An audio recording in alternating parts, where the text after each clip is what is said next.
दोस्तों विदेशों में पगड़ी पहने लोग भगत सिंह को गद्दार बता रहे हैं। भगत सिंह एक गद्दार, भगत सिंह कामरेड गद्दार सी और गद्दार सी जिसने सिख कौम को अतवादी साबित किया। ये वही लोग हैं जो भारत के बाहर भारत की एम्बेसीज पर अटैक कर रहे हैं, न सिर्फ एम्बेसीज पर बल्कि भारत के लोगों पर भी।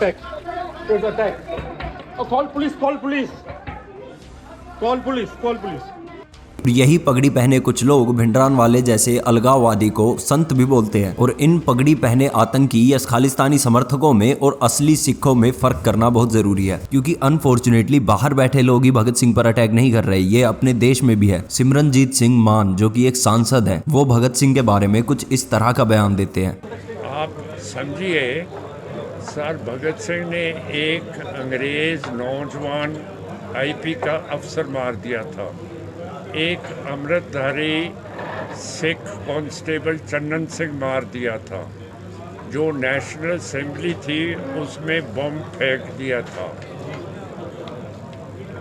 अब भगत सिंह टेररिस्ट है कि भगत है, ये आप बता दिए। पुलिस बेगना पुलिस आदमियों को मार देना, पार्लियामेंट में बम फेंक देना, वो शराफत की बात भी हो, पर टेररिस्ट तो हैं। अगर आप बेगना पुलिस आदमियों को मार देंगे। कौन है ये सिमरनजीत सिंह मान? 13 अप्रैल 1919 जलियांवाला बाग हत्याकांड हम सभी जानते हैं, जिसमें 1000 से भी ज्यादा लोग मारे गए थे। मारने वाला था जनरल डायर, और उसके कुछ ही दिनों बाद अरूर सिंह नाम का व्यक्ति जनरल डायर को गोल्डन टेम्पल में बुलाता है और सिरोपा पहना कर उसका सम्मान करता है और उसे एक सिख बोलता है। और सिमरनजीत सिंह मान जो कि खालिस्तान मूवमेंट को सपोर्ट करता है, भगत सिंह को गालियां देता है, वो इसी अरूर सिंह का पोता है। पर चलिए, ये तो हुई अपने देश के कुछ गद्दारों की बात। वो लोग कौन है जो विदेशों में बैठकर भगत सिंह को गालियां दे रहे हैं? कनाडा के अंदर करीब 8 लाख सिख हैं, जिसमें से करीब 1 लाख सिखों ने 2022 के अंदर खालिस्तान रेफरेंडम में वोट किया था। विदेशों में बैठे ये गद्दार कौन है? ये जानने के लिए ये जानना जरूरी है कि इतने सारे सिख विदेशों में पहुंचे कैसे। 1897 में पहला सिख कनाडा में सेटल हुआ, जो ब्रिटिश इंडियन आर्मी में एक मेजर था। शुरुआती दौर में कुछ सिख वहां पढ़ने या फिर काम करने के लिए और भी गए, लेकिन फिर भी ये संख्या बहुत ही ज्यादा कम थी। फर्स्ट वर्ल्ड वॉर और सेकंड वर्ल्ड वॉर में सिख रेजिमेंट का उपयोग किया गया ब्रिटेन के द्वारा, और इन वॉर्स के बाद कनाडा और ब्रिटेन जैसे देशों ने सिखों के लिए इमिग्रेशन खोल दिया और कुछ मात्रा में सिख वहां सेटल हो गए, लेकिन इनमें से कोई भी खालिस्तानी नहीं था। 1901 में केवल 95 सिख थे कनाडा के अंदर, और 1951 में सिर्फ 2000, लेकिन 1971 में ये नंबर 35,000 हो गया, क्योंकि 1960 में सरदार चरण सिंह पंछी ने सिख होम रूल यानी कि सिखों का अपना अलग देश हो, ये मांग शुरू कर दी विदेशों में बैठकर। और 1971 में जगजीत सिंह चौहान ने न्यूयॉर्क टाइम्स के अंदर एक एड निकालकर खालिस्तान की ही घोषणा कर दी, और 1971 से 1991 के अंदर यह संख्या 1.5 लाख तक पहुंच गई। और इंटरनेशनल जर्नल्स की रिपोर्ट्स की माने तो 1981 से 1991 में जब पंजाब का माहौल बहुत खराब था, तो पंजाब के अलगाववाद आंदोलन के कारण कनाडा जैसे देशों में शरणार्थी भारी मात्रा में पहुंचे। पंजाब से बड़ी मात्रा में ऐसे युवक जो इन अलगाववादी गुटों के साथ मिले हुए थे, जो खालिस्तानी विचारधारा रखते थे, वो किसी तरह भागकर विदेश पहुंच गए। और आज वहां जो लोग खालिस्तान रेफरेंडम में भाग ले रहे हैं, खालिस्तान की डिमांड उठा रहे हैं या फिर इंडियन एम्बेसीज पर अटैक कर रहे हैं, भगत सिंह को गालियां दे रहे हैं, वो इन्हीं लोगों की सेकंड जनरेशन है, जो एक समय पर पंजाब से भाग कर गए थे, जो पंजाब के अंदर अलगाववादी गुटों के साथ शामिल थे। और यही रीजन है कि अमृतपाल की जैसे ही गिरफ्तारी का आदेश निकला, तो बाहर के देशों में खालिस्तानी सड़कों पर निकल कर भारत की एम्बेसीज पर अटैक कर रहे हैं, और वहीं भारत के सिख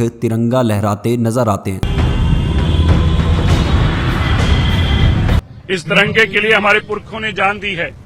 इस तिरंगे का अपमान ना हो, इसकी शान नीचे ना हो, इसके लिए कई माओं के सुहाग उजड़े हैं, कई बच्चों की जानें गई हैं और इतनी शहादतें हुई हैं। ये हमारे दिल में बसता है।